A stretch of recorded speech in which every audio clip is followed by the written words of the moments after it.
Thomas and Friends Series 11 aired in 2007, was narrated by Michael Angelis in the UK and Michael Brandon in the US. The most interesting thing about this series is that after most of the episodes aired, a DVD titled Entries and Escapades was released, bringing the total number of episodes of this series to 26. So what's Series 11 like compared to the past 3 series of Thomas and Friends? Again, an improvement over the first 3 series, but not exactly great. Yeah, like the previous series, there's lots of bad episodes in this and very few good episodes, but they do have somewhat interesting new characters in the series. Like Whiff the rubbish engine, who is cheerful and optimistic and enjoys his job of collecting rubbish. He either doesn't seem to care what other engines think about him or is oblivious to their opinions, sort of like Pepe Le Pew and Fifi the Fume in Looney Tunes and Tiny Toon Adventures. Despite that, he is very friendly and takes an immediate liking to Emily. And of course he's the first engine on the island to have glasses. How weird is that? There's Billy, a bright orange tank engine who could be impatient and impulsive. Although he is bumbling with enthusiasm and keen to get stuck in, he tends to act before he thinks, which is why people gave him the nickname Silly Billy. And a lot of fans see him as the original Charlie, since both engines are the same model. But unlike Charlie, who is annoying, Billy had the potential to become a better character and learn not to be so silly or impatient. But they just used him in one episode and then we never saw him again afterwards, which made him another pointless character on the cameo shelf.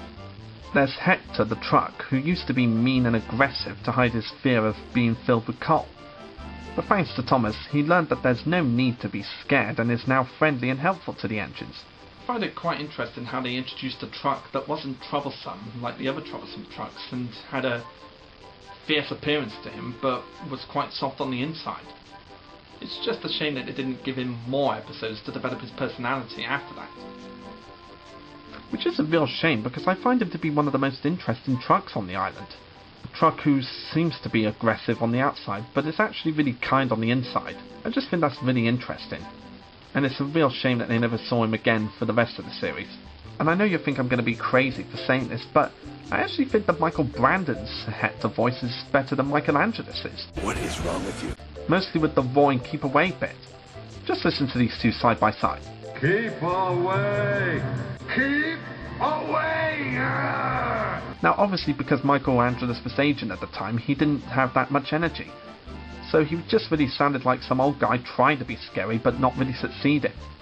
Now Michael Brandon on the other hand, because he was younger, he had a lot more energy so he could put more oomph in the voice when he was shouting. So this was one of the few times Michael Brandon did a good job in the series. And the last new character of this series is Madge, a snub-nosed lorry with a 3-wheeled cab and flatbed. She works alongside the Scar Lorry Railway. What she lacks in elegance, she makes up for it in strength and personality. She acts as a motherly figure to the narrow-gauge engines, but can be playful and loves a good joke. Again, she had the potential to be another great character to the series, but like most of the other characters that were introduced in these times, she was just shown in one episode and then was never seen again afterwards. Okay, yeah, she did have one cameo in The Great Discovery, but that's it. Like most of the other characters introduced to this series, we never saw her again.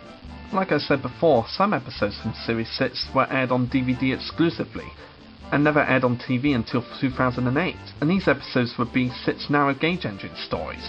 And they're pretty repetitive to previous episodes, even though it is nice to see the narrow-gauge engines, but it's just quite repetitive to other stories that were seen before. And there are also some episodes that steal titles from previous episodes in the classic series, like Thomas in Trouble, where Thomas leaves the fitter's yard to pick up a chore before he is completely repaired. This one just steals the title from a Series 1 episode where Thomas gets in trouble with a policeman. And there's also Dirty Work, where James gets ready to be the star of a show, but it just steals the title from a Series 2 episode with Duck and Diesel. A pretty good episode, but did they really have to steal the title from an existing episode with this title? This series also brought the return of Donald and Douglas after so many years in Gordon and the Engineer. It is great to see them in this series, but we wouldn't see them properly again for many years later on. We also got a short cameo from Molly in this series, a character who was introduced in Series 9 and was never really seen much again afterwards. So even though Hit didn't use her in future episodes, it was nice to see her again after so long.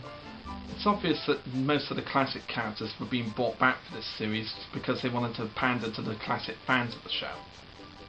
And as for favourite episodes, some of mine would have to be Emily's Rubbish, where Emily is teased for working with Whiff, but soon learns how useful Whiff is. It's quite a lovely Emily episode where she's not a complete bitch to other engines, and it's quite funny how she keeps asking other engines for help with the rubbish trucks. Can you help me move these rubbish trucks? Tooted Emily. Me? Snorted Gordon. Certainly not. I especially love James's reaction, it's just so friggin' hilarious. Can you help me move these rubbish trucks, James? Peeped Emily. No, thank you. Wheeze James. Dirty Work is another good episode, but again, did they really have to steal the title from a Series 2 episode? Idiots! Hector the Horrid was another interesting episode because it shows a very interesting truck who seems aggressive but is actually friendly. Thomas Sets Sail is another quite funny episode because it's quite hilarious for me to see Thomas going out of control with a sailboat, and it's really nice to have Rosie have a cameo in this one. I'm a sucker for the Rosie moments. Thomas and the Runaway Car is another funny episode because the Runaway Car causes trouble for Thomas, and it's quite hilarious to see Rosie getting splattered with mud. Even though she didn't get any major appearances like in Series 10, it was nice to see Rosie implemented into the story every now and then. Thomas and the Stinky Cheese was another entertaining episode because it shows Thomas trying to avoid Diesel, Ari and Bert while taking some stinky cheese. And another piece of trivia for you is that this episode was originally going to be the test model for the full CGI series of Thomas the Tank Engine, but then they scrapped the idea for unknown reasons.